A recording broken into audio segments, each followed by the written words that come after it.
ইন্নাল্লাহা সাইলুন কুল্লা রাইন আম্মাস্তারাহু হাফিজাম দাইয়া।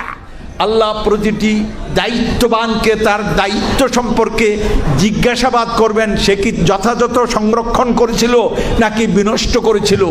আর শিশুরা আপনাদের মা বাবার স্কন্ধে কিন্তু কি আমানত, এই দায়িত্ব বিনষ্ট করবেন। সিএটি ক্যাট, আরইটি র্যাট, পিউটি পুট এগুলি ভালো শিখাইলেন, কিন্তু আল্লাহর সঙ্গে পরিচয় নাই, আখিরাত নাই, নবী নাই, রসুল নাই, হালাল নাই, হারাম নাই, তাহলে খুব বানিয়ে দিলেন, তার তো সব শেষ করে দিলেন আপনি। অতএব আপনার বডিটা থাকলেই মানুষ না, ভিতরে কি থাকতে হবে? তার প্রাণ থাকতে হবে। প্রাণ হলো তাওহীদ, প্রাণ হলো আখিরাত সংক্রান্ত নলেজগুলি, এগুলো প্রাণ।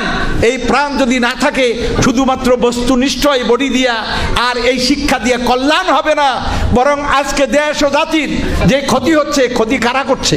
ক্ষতি কারা করছে? শিক্ষিত লোকেরা করছে। এই শিক্ষিত লোকেরাই সব ধ্বংস করে দিচ্ছে আমাদের।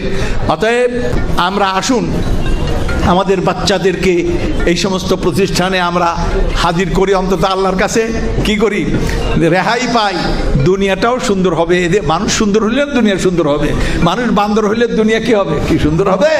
অতএব আমরা বানরের সবক পড়াইতে, বানর হলে আমাদের অরিজিন, যদি বান্দর তো হবেই না। আমরা বান্দর চাই না, আমরা কি চাই? আমরা সুন্দর চাই।